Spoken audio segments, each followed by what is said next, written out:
We begin this broadcast in India, and US Secretary of State Antony Blinken has met with India's External Affairs Minister S Jaishankar as the two countries aim to boost cooperation on a range of issues. Top of the agenda, of course, was the security situation in Afghanistan. Both India and the United States have backed a peace process that's Afghan-led and Afghan-owned. But the rise in violence in the region has sent alarm bells ringing in New Delhi and here in Washington. Both sides remain committed to a free and stable Afghanistan without the Taliban taking over the country. Regarding Afghanistan, it is essential that peace negotiations are taken seriously by all parties. The world wishes to see an independent, sovereign, democratic and stable Afghanistan, at peace with itself and with its neighbors. But its independence and sovereignty will only be ensured if it is free from malign influences. First, as I noted, we remain very much engaged in Afghanistan in support of the government through the various forms of assistance we're providing, including to the security forces, as well as the diplomacy that we're engaged in to try to bring the parties together in a meaningful way to resolve the conflict peacefully. And ultimately, an Afghanistan that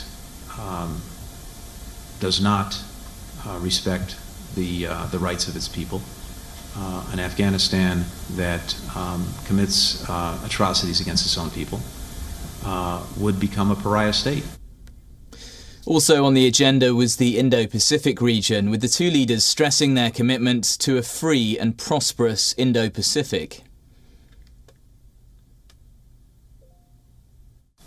And President Biden feels a deep personal commitment to making our friendship with India as strong and as effective as it can be.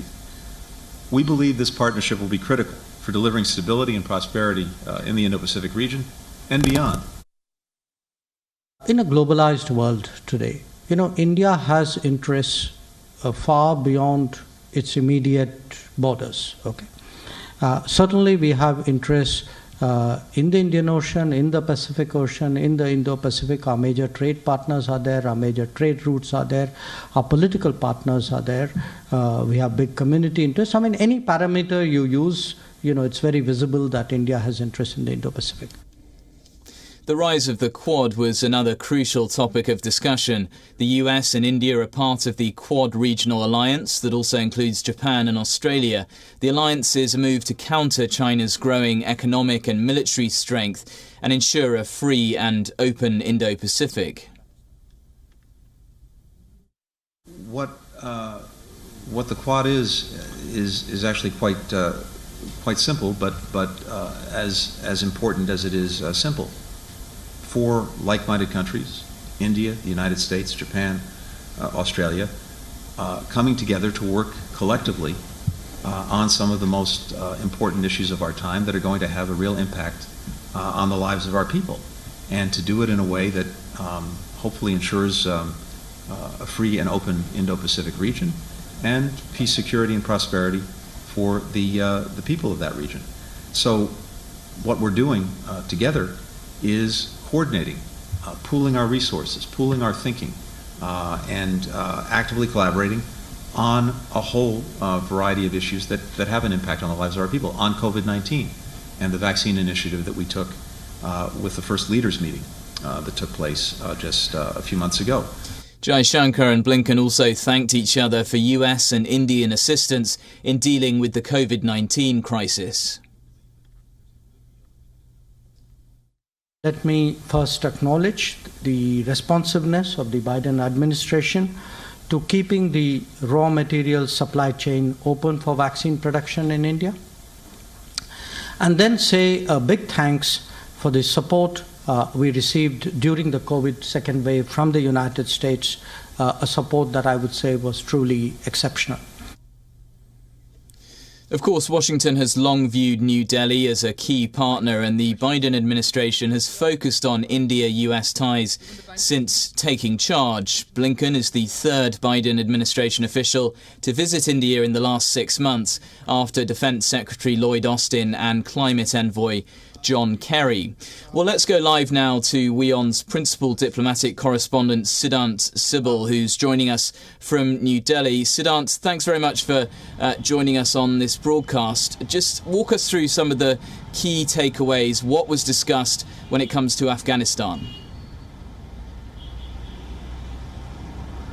Well, when it comes to Afghanistan, that was the main priority topic during the conversation, whether it's with the Indian External Affairs Minister or whether it is with the Indian NSA Ajit Doval. We know the evolving situation is something that is of a concern for New Delhi. In fact, one of the comments made by the Indian External Affairs Minister was that we do not want Afghanistan to become a center of terrorism, but also we do not want Afghanistan to be a source of refugees. It's for the first time India talking about the refugee concerns coming from Afghanistan amidst the increased territorial gains which Taliban is making. But nonetheless, when it comes to convergences, there are convergences between New Delhi and Washington, something that was highlighted at the press statements by both the ministers. And Siddhant, where does this visit by the US Secretary of State, he's only been in office, or his administration has only been in office for 6 months, where does this leave US-Indian ties overall? Well, this is a reaffirmation of the close partnership between New Delhi and Washington at a time when we are seeing changes in Afghanistan, but also a very, very aggressive China. In fact, today, one of the first meetings the US Secretary of State Blinken had was with the representative of His Holiness Dalai Lama. And that, of course, is something that Beijing will be keenly noting. As of now, there is no reaction from China, but this shows that how there has been a messaging of sorts with this visit, not only in terms of the partnership Washington and New Delhi have, but also when it comes to China as well, when it comes to Indo-Pacific vision. At the heart of this vision is Quad, and that there was a significant mention, as you pointed out, on Quad with the US Secretary of State clearly saying that it is not a military alliance. All right, Siddhant Sibal joining us live from New Delhi there on the latest on the US Secretary of State Antony Blinken's visit to the Indian capital.